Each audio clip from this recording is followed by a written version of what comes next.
what we got. All right, so I bought 3 types of fabric and a bag of assorted notions. 74 by 42. I think this is enough by itself to make a pair of pajamas. But part of the reason that I bought this is that if I needed to make them a little bit longer or something, I could add like a contrasting cuff at the bottom. So that's what I got to say about that. Hello friends, it is a bit later. And by a bit, I mean like a few months. I'm gonna cut this open and we're gonna see how much of it there really is. I've had some interesting experiences with things not always being one piece, but we'll see what's going on here.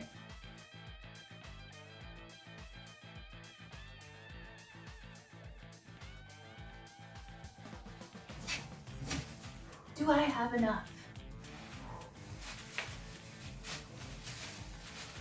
So given that this is sort of a all direction print, I can orient the pieces like this, whereas if it was like very obviously right side up and upside down, I would have to make them, you know, like this.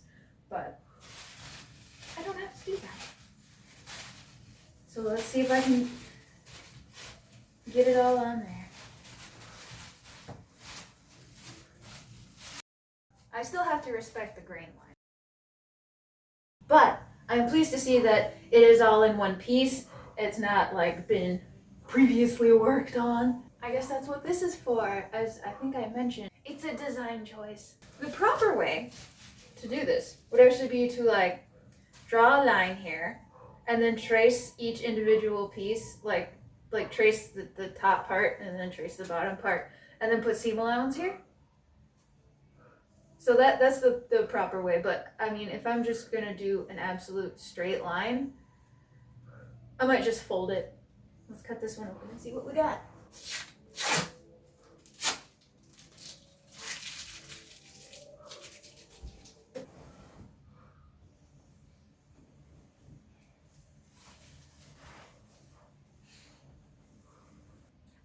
Honestly, I think it's really weird that this is a printed plaid and not a woven plaid. That's weird. Why would they do that? The first thing that I have to do is decide where to draw the line. Like based on the quantity of fabric that I have and also like my design choice. Where are these 2 pieces of fabric gonna meet on this garment? Do I want just a little bit of plaid? Do I want a bigger piece of plaid? What if I did it vertically? I don't know if I like the idea of doing it vertically though. Since this is a commercial pattern and I made it several times and I know that the bottoms meet like nicely, I'm just gonna measure up from the bottom and draw the line. If I have the tops absolutely meet touching in the middle, how much am I cutting off the bottom? Got a handy dandy ruler here. This one is 7 inches, and I have 7 inches on this side too. So I do in fact have them meeting in the middle. In order to give myself just that little bit of buffer, I might make it a little bigger than 7, maybe like 7.5 inches. Plus, I gotta have the seam allowance anyway, so 7.5 inches I think is what I'm gonna go with. In an effort to make my design line perfectly straight, I'm gonna make it line up with this grain line, which actually is not completely perfect with the hemline. And then I'm just gonna square out here from that grain line. Underneath the ruler, so I have a see-through ruler, and underneath the ruler is the line, the grain line. And then I can line the grain line up with the line on the ruler so that I can draw a perfectly perpendicular line. That's what's happening here.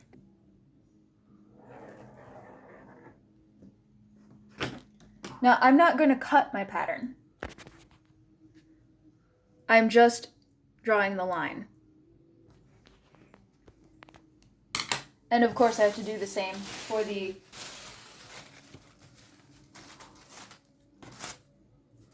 it is imperative that they be the same, otherwise the seams won't line up and it'll be funny looking.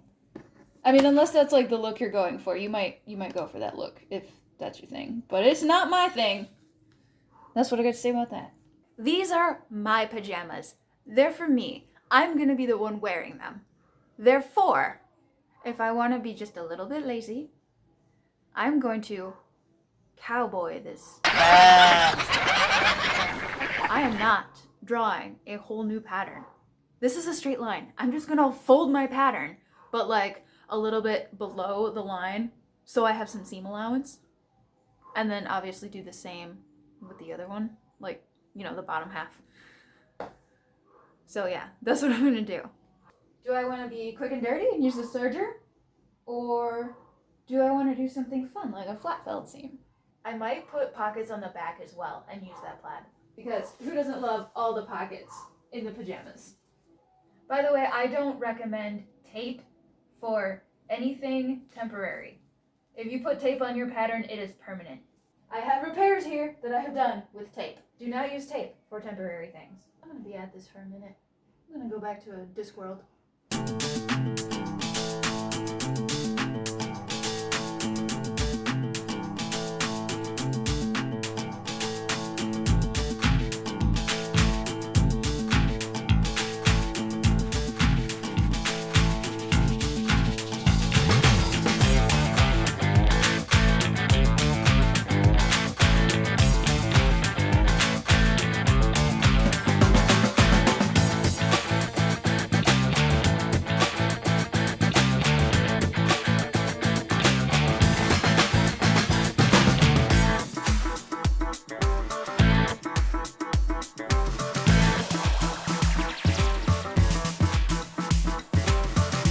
I'm going to be using multiple shades of red thread because the dark red looks better with the plaid fabric, but I have a brighter red that of course looks better with the mousse fabric. Might put some gold rickrack on here just for fun. The first thing that I'm going to do is actually the part that makes these different. That is the piecing. I'm going to piece them together, and I have chosen to do so with a flat-felled seam, mostly for aesthetic purposes. But pajamas are easy enough that if you so desired to do them without a serger, you could do so. And of course, to do the flat-felled seam, I have to sew them back to back.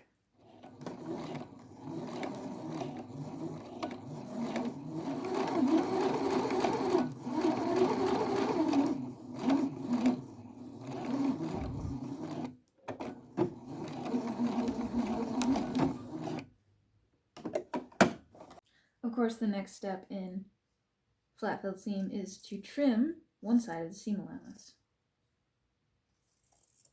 And the next thing I'm going to do, I should actually press this, is what I'm going to do. Here I have the seam allowance, and I'm going to press it down. I'm going to fold it under and press that too. Close to the folded under edge.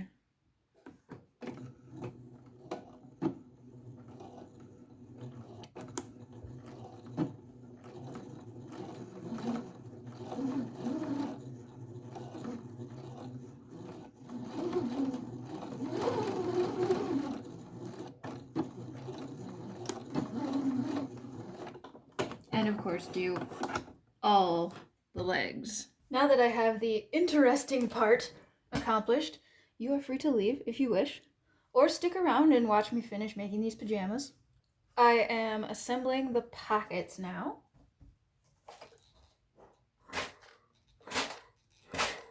I cut these on the bias as a design choice.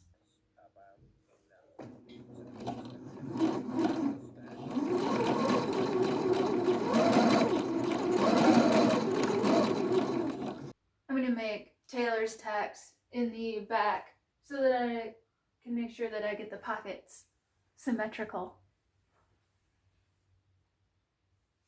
and in the right place. Where is that, like, in relation to my... Okay. Yeah, that's probably about right. It'd be weird if they were, like, too high up or too low. I don't want them, like, down my leg. I also don't want them up here.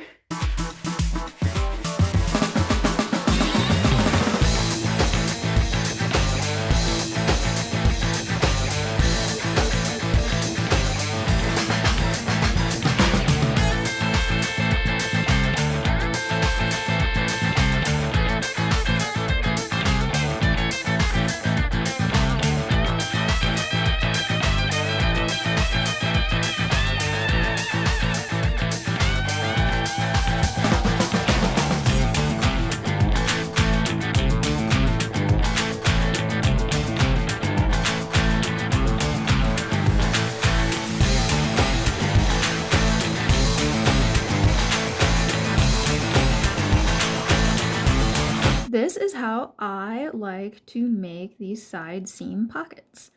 I start by putting a pin at each side. I took this pin out already because I put the needle down. But in any case, I put the pins where I want to start and stop.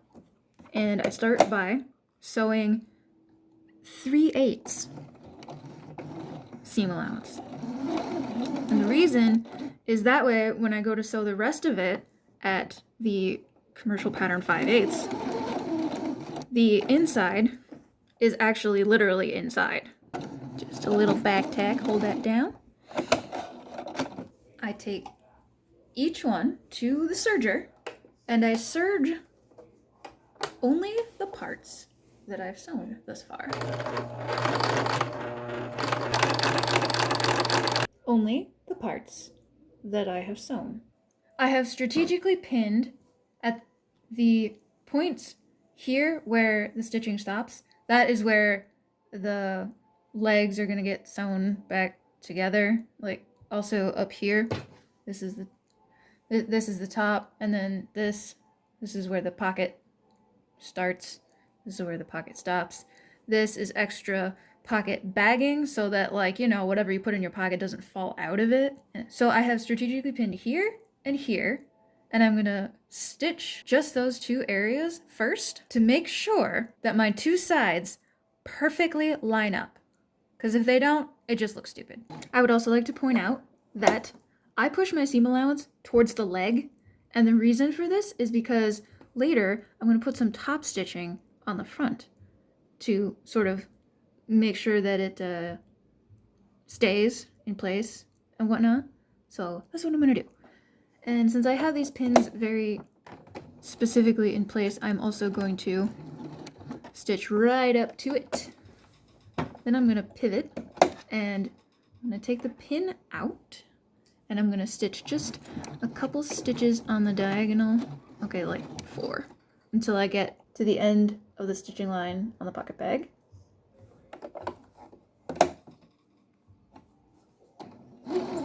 Okay, so commercial patterns, as you know, almost always have a 5/8 inch seam allowance, but on the pocket, I like to still cut out all of that seam allowance, but then when I actually go to sew it, make it much narrower, like 1/4 to 3/8. And that is just so that there is more room in the pocket for my stuff. Since the pocket itself has no, like, bearing on how well the garment fits, it doesn't really matter what the seam allowance on that is. But don't mess around with the seam allowance on the legs unless you are intentionally messing around with the seam allowance on the legs because you want to change the fit. That's what I got to say about that. Didn't quite make it. Gotta make it a little wider to get all of the way into that seam allowance.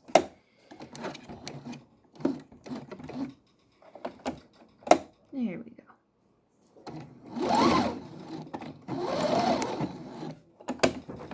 Now, at this point, I could use the serger to trim off the excess and just use that as my stitching.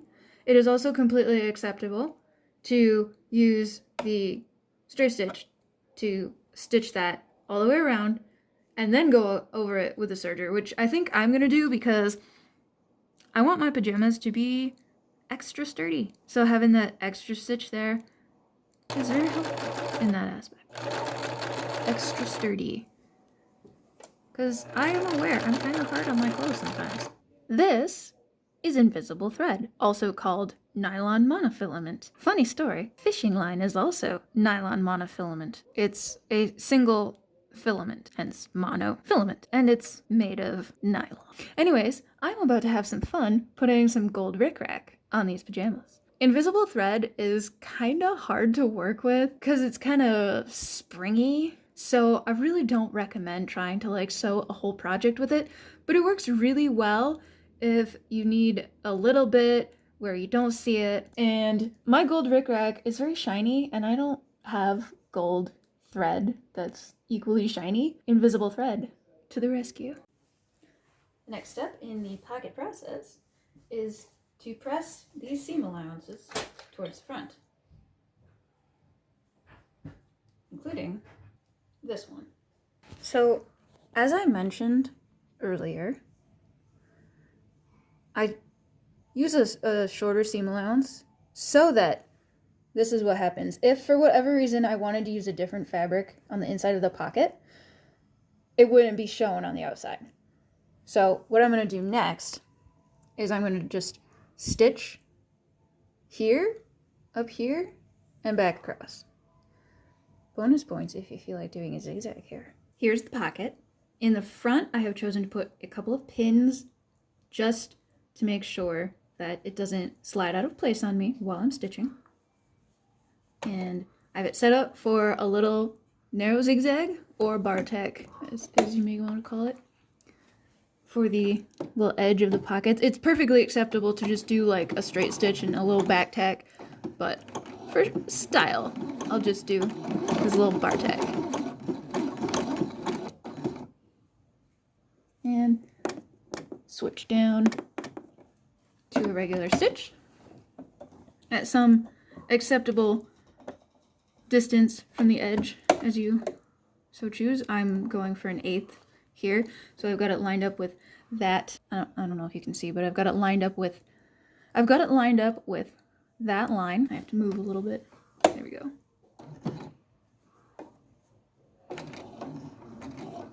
I am making sure that I have only the layers that I want captured. To be completely honest, stitching this on the pocket is completely optional. If you want no stitching visible, that's perfectly fine. You could also do what's known as an understitch, which is where you basically just sew the seam allowance to the pocket bag. But I like having the stitching there, in part because then when I look at my pajamas, I know where the front is. Although, with a decorative pocket on the back like that, I shouldn't have too many issues. All right, and I'm gonna rotate again.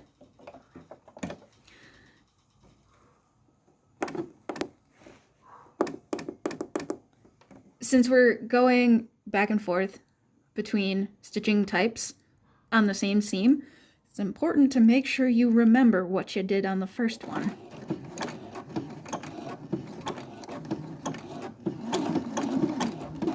Believe it or not, you can back tack a zigzag. Well, okay, my machine does. I don't know if all machines do. The next step is to put the fronts together and the backs together, face to face, and stitch the crotch seam. You can go straight for the serger and just chop off whatever seam allowance you don't need, but like I said earlier, I want that extra security of having the extra stitch, so I stitch it first, serge later.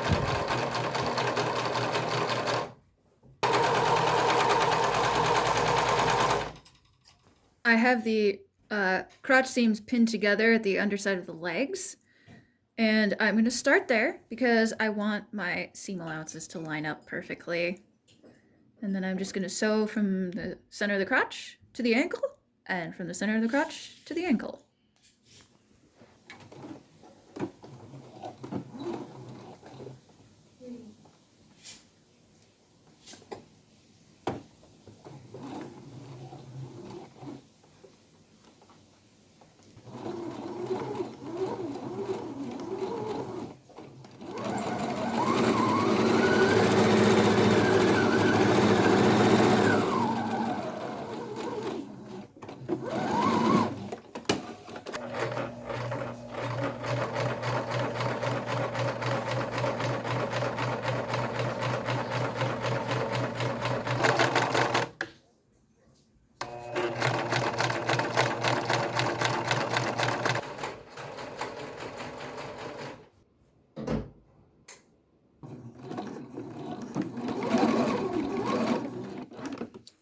This is the drawstring. I am sewing from the middle to the end, leaving a little hole in the stitching so that I can use the tube turner to turn it right side out.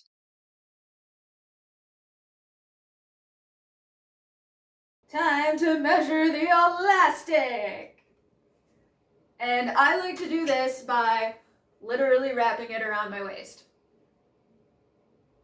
And I like to cut it at exactly the waist measurement, not stretched, not too loose, exact waist measurement. That way, when I go to like sew it together and actually wear the pajamas, it's got just that little bit of negative ease to make sure that the pajamas stand up by themselves and I don't have to keep pulling them up. All right, let's sew it in. My casing needs to be obviously big enough to fit the elastic in it, but in addition to that, I also need to be able to turn under the edge so that, you know, it looks good. And I also plan on doing a little edge stitch at the top, and I want to have a little, you know, wiggle room, like, so I don't have to be quite so precise. Like, if the casing is only just big enough for the elastic, well, if you're not super precise, then it might be too small. So I'm going to give myself a good solid 2 inches because my elastic is 1 1/4.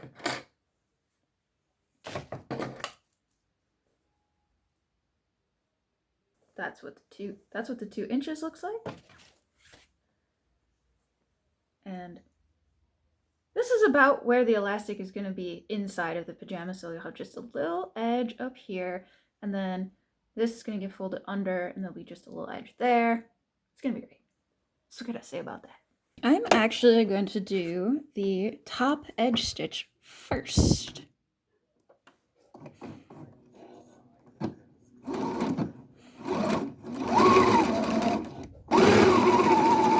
This is the front waist of the pajamas, and I have a little square of interfacing that I'm going to put on the inside with the iron, of course, because I'm going to be putting buttonholes on the front through which I'm going to actually be fishing the drawstring. Since I'm going to be stitching directly into them and cutting them open and whatnot, something that is removable is not strictly necessary. So I'm going to mark evenly away from evenly away on each side of the front seam. And then I'm going to make lines where I'm going to put the holes. I'm going to make them about 3/4 of an inch long. That's long enough without being too long. And make sure that you mark them in the same spot on each side, because it might look funny if they're, you know, crooked. So, does that look about right?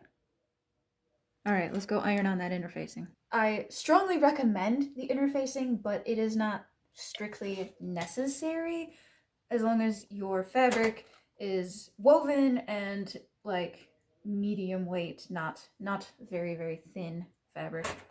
Honestly, the drawstring isn't even strictly necessary. I just like the look of it. Got my machine set for doing buttonhole, which each individual sewing machine, like brand or whatever, is a little different in the way they're done. So don't assume, unless you have the exact same machine I do, that you'll be doing it like this. In fact, the machine that I learned on, my mom's sewing machine, has a special attachment that is required for doing buttonholes. That's more of a thing with old machines. If you are not making buttonholes for a drawstring, if you're only having elastic in your pajamas, no drawstring, then you will have to do your waistband a little bit differently. Now I'm going to take this raw edge and I'm going to pin it underneath about 1/4 of an inch. It really doesn't need to be any bigger than that. And I'm gonna make absolutely certain that my pinheads are sticking out like that. So this is the pinhead. The pointy end is down here. That way, if I need to, I can sew directly over it and then pull it out. And sew down the waistband. And if you plan on putting a tag in the back waistband, now is the time to do it.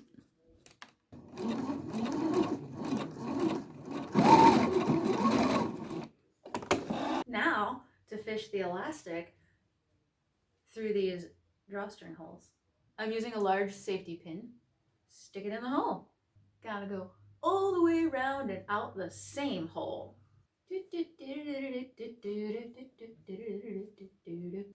I have both ends sticking out. I'm going to pin them together.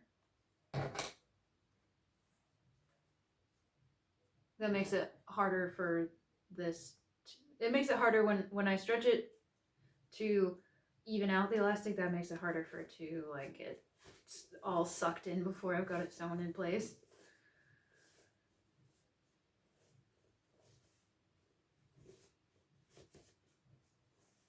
I have to try to make the elastic very, very flat. Make sure that it's not at all twisted inside the pajamas so that I can sew it together. I don't think it's twisted in there. It's quite large elastic. It'd be very noticeable if it was twisted. So, turn the machine back on.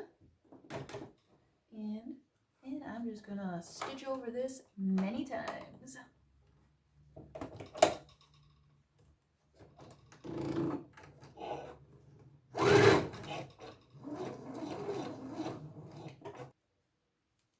It's not going anywhere. All right, now I have to stretch it until all of the elastic is inside the waistband. And I'm just gonna push that elastic seam into the hole because I can. There we go. All right.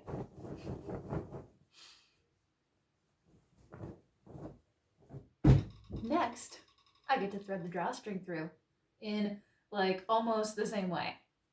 I'm making an effort to stay on the outside of the elastic when I do this because it can get weird if it gets twisted around the elastic. That's what I got to say about that. But wait, I'm not quite done yet.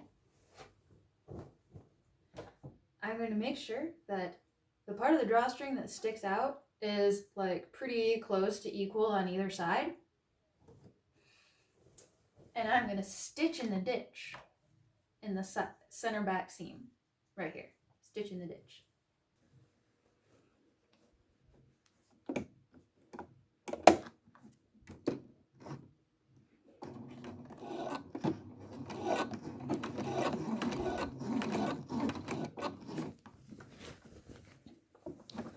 This will hold the drawstring in place so that it doesn't fall out when you do the wash, and it will also help the elastic from getting twisted around. And I'm actually going to do the same thing at the center front. There's no drawstring here in the middle, so you don't have to worry about catching that. You can see. So I'm switching back to the darker red. At this point, you may be wondering why my cone of thread is upside down. It's because the plastic inside broke, because this is really, really old thread. I inherited it from my grandma, so I'm still trying to use it even though the cone inside is broken. Hem length, width, whatever. Hem is personal based on how long your legs are, so don't use my measurements.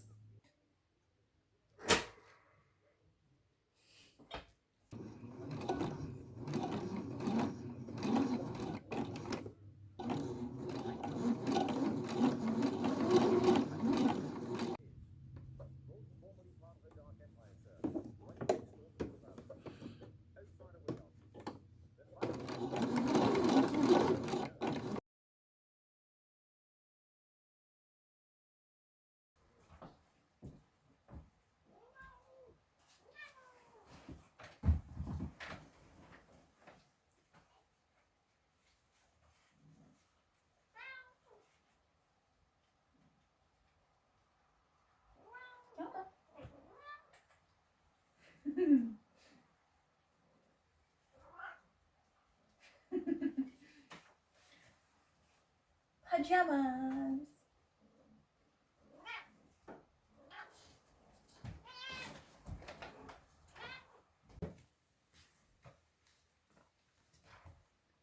Pajamas. Drawstring here. Elastic waistband. Pocket. Pocket. Pockets. Now let me show you the bottom of the leg.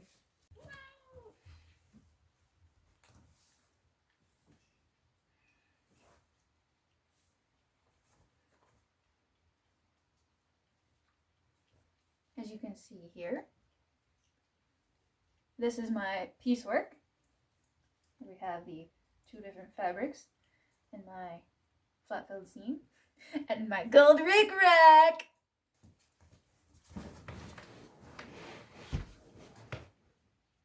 That is all. Cozy time.